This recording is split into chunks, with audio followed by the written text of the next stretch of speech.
Okay, class, welcome to part two of pitches that work, presentations that work. What we're going to do now is talk kind of about the pitch deck. We spent the first class this morning. You can see I've left HTX, and now I'm standing in front of the beautiful University of Houston campus for this second part of the presentation. So hopefully I won't be disappearing like I was disappearing in the first video. So this second one we're going to be talking about is pitch decks.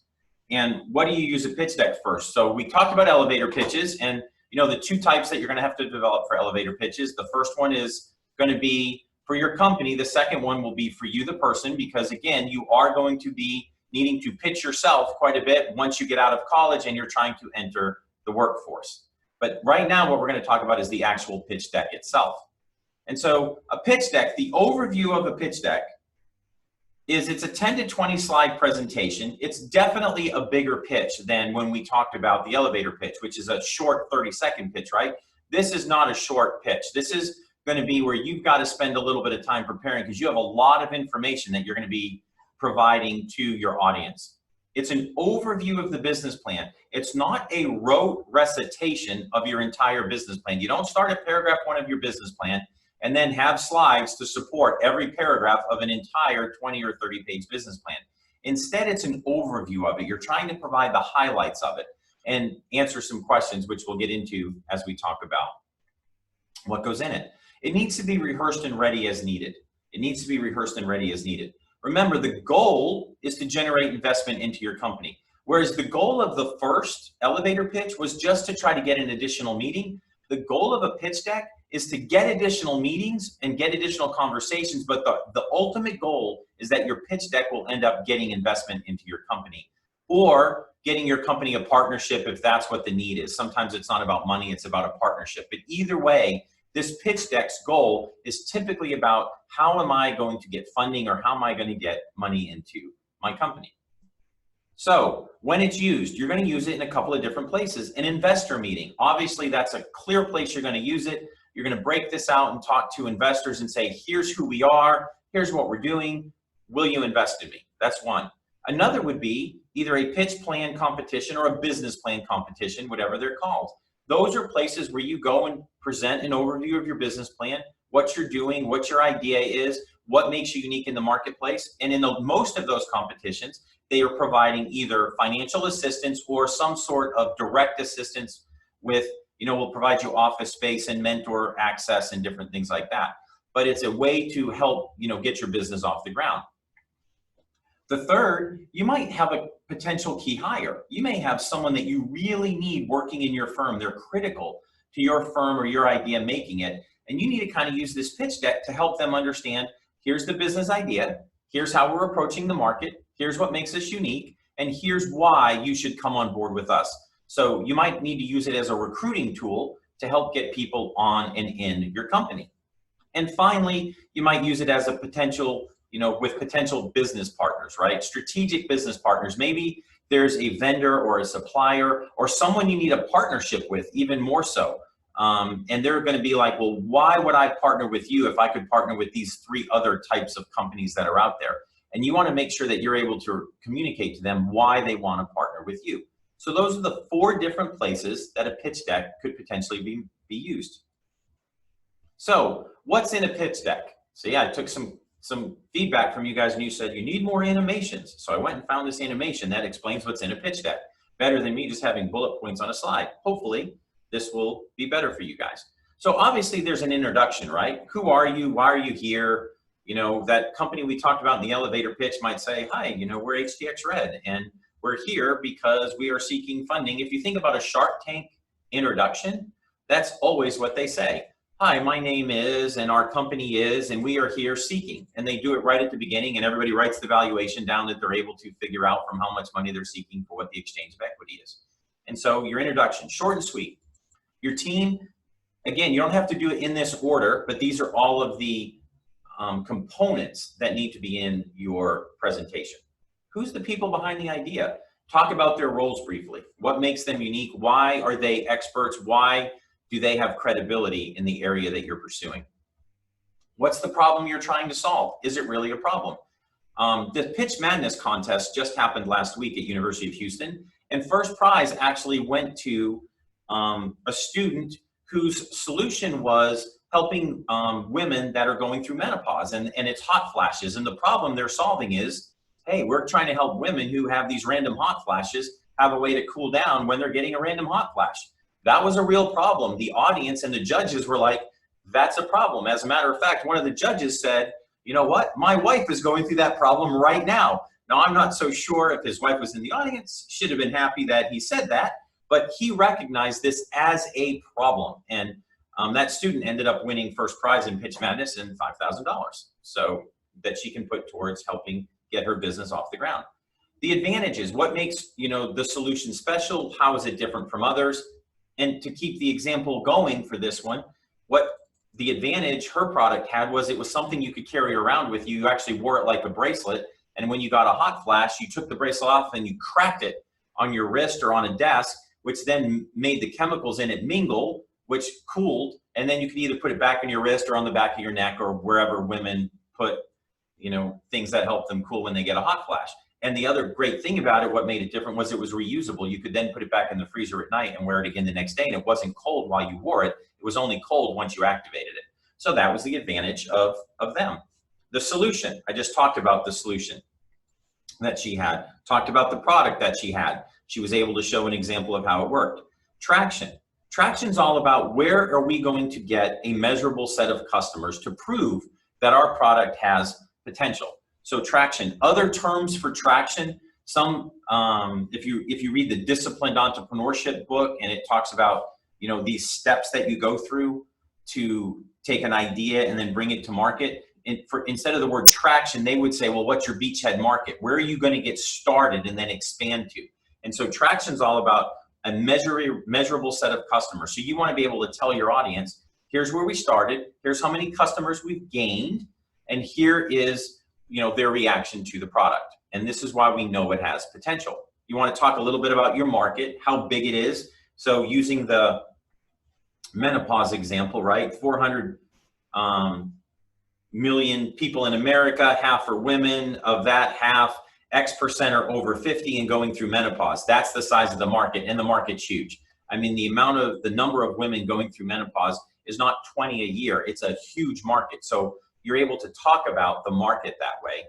Competition, you know, who else is out there in the space? You know, do we have a bunch of people that are out trying to solve this hot flash problem? And there was surprisingly some competition in the space, but not very much any on like a wearable or something that you can wear that you can deal with.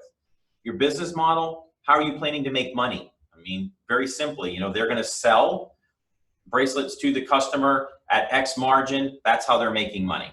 And then they were able to show, here's how many we can get to market. Here's how we expect our revenue growth to go. What's your planned budget? This is the investing part. In other words, this is your ask. What are you asking for? And then what do you plan on doing with the money? How do you need it? And then what kind of money are you looking for? Do you want equity money, meaning I'm going to exchange equity for cash, or do you want debt? You know, I would be willing to take a loan from you and pay it back a certain way. So which type of money are you looking for, equity or debt? And then what are you planning on doing with it? So that's the investing component. And then obviously you have to have some sort of way for them to get a hold of you. So you want a slide that talks about your contact, your details. Hey, this is my email address. Here's our website to go to for additional information, phone numbers, all of that kind of stuff. So that's a very brief overview of what needs to go into your pitch deck, with a little sentence below each major component that helps you gain a little bit more understanding of what actually is going into that component part of your pitch. Okay, here's some pitch deck do's. Here's some things you definitely want to do. If you remember back at the elevator pitch at the beginning, we had, you know, the top 10 things not to do. Here's some things to definitely do in a pitch deck. Okay, tell a story. You want to engage people emotionally. If you try to remember back to your childhood, like all of the stories that you got when you went to bed, or most, started with like once upon a time, or let me tell you about, and all of those stories like you got engaged in. And so if you watched Shark Tank, this happens all the time. They try to engage people emotionally. You know, I lost my job and it forced me to start this business, or, you know, I've put everything I've owned into this business and let me tell you how I got here. What was my journey? a good example of this is, again, I'm going to go right back to Pitch Madness that happened last week. The person who came in third is actually, his idea is similar to like a fallen I can't get up button, except he uses the existing Wi-Fi in your house to monitor the adults as they walk through the house, so they don't have to wear anything. And it's able to tell if they've, laid down or fallen down. And then it uses a system to reach out to them to find out, well, are you just trying to find something under your bed, which is why you're laying down, or are you truly, truly hurt?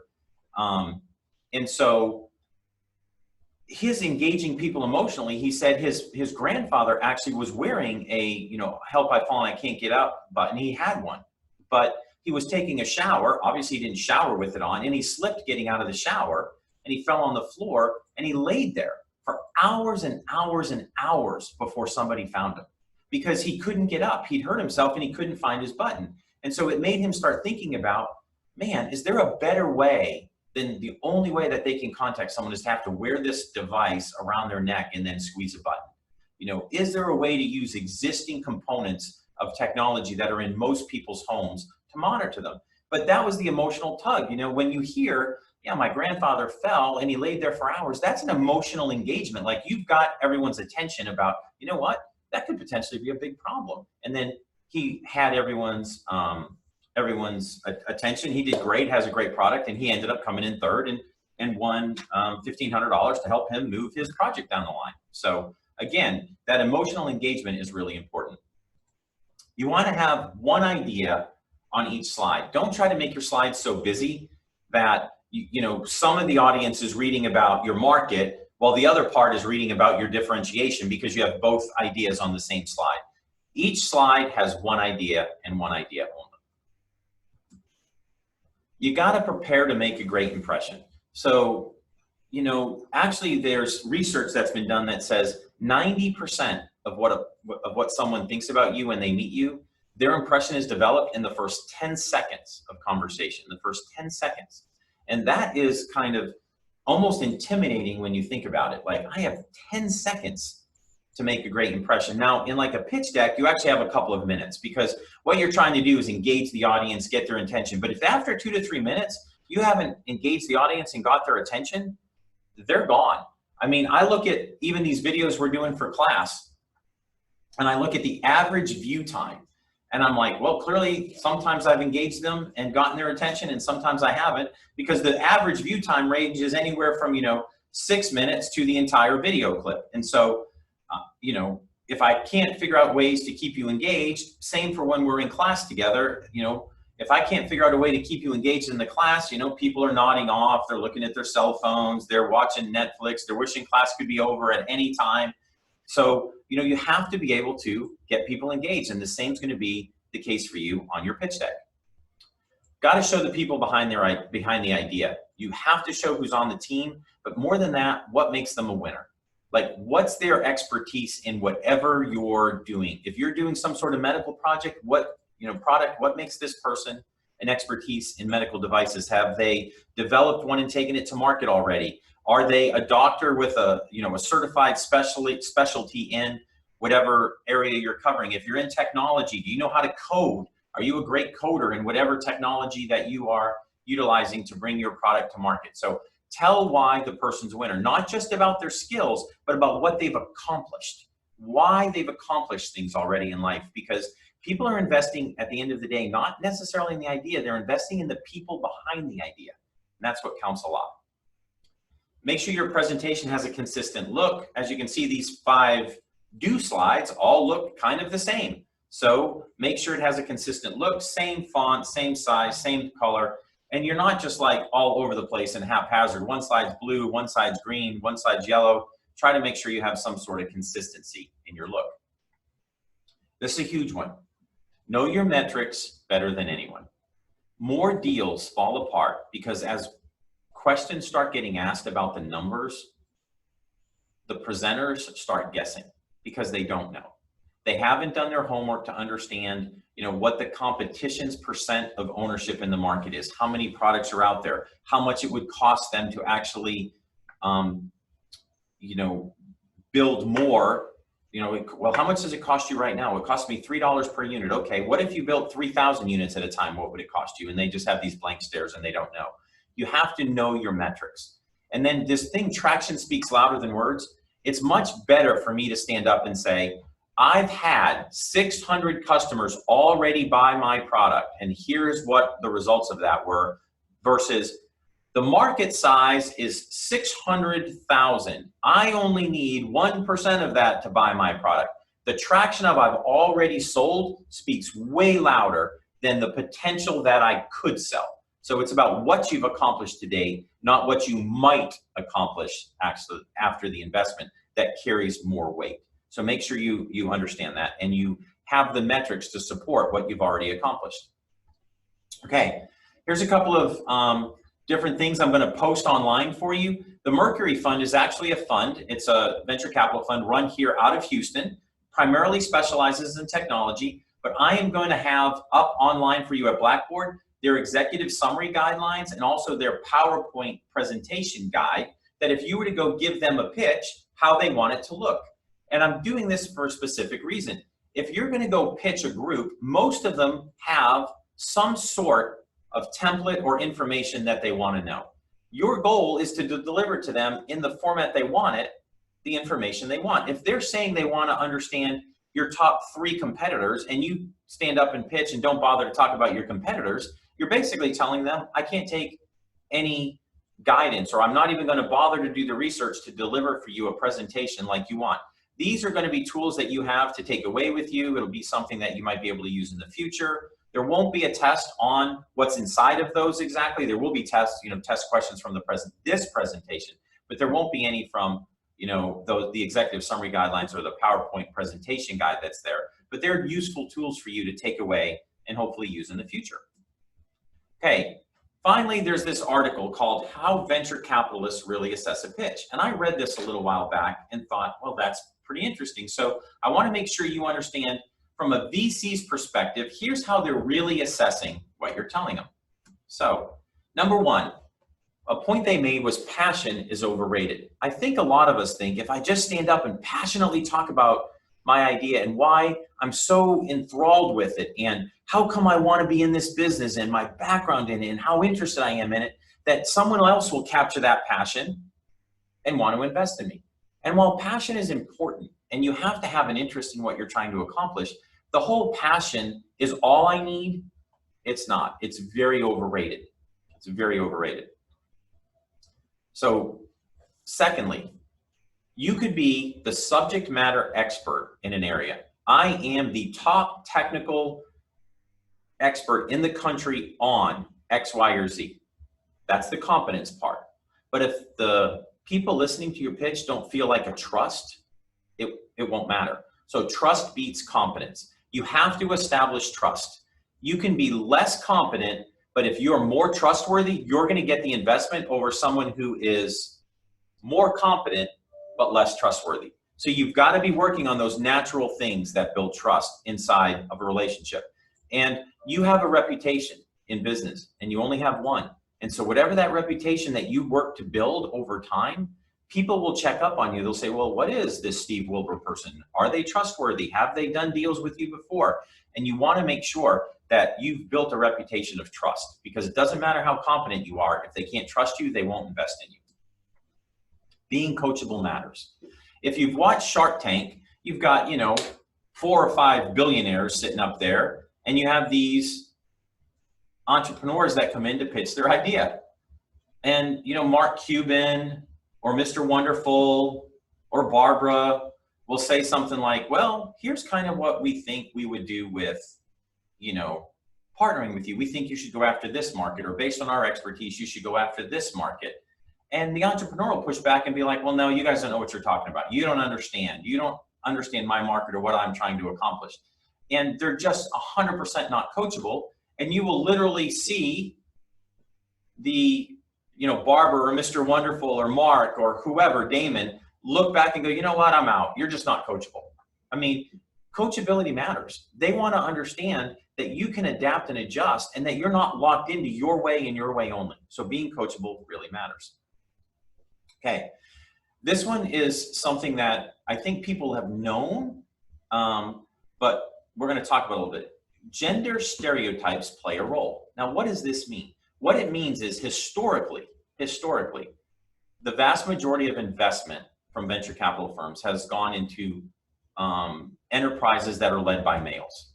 Now, the neat part of what's happened from this study and some of this coming out that they've realized that it's kind of been skewed a little one-sided is now there are great opportunities for women entrepreneurs.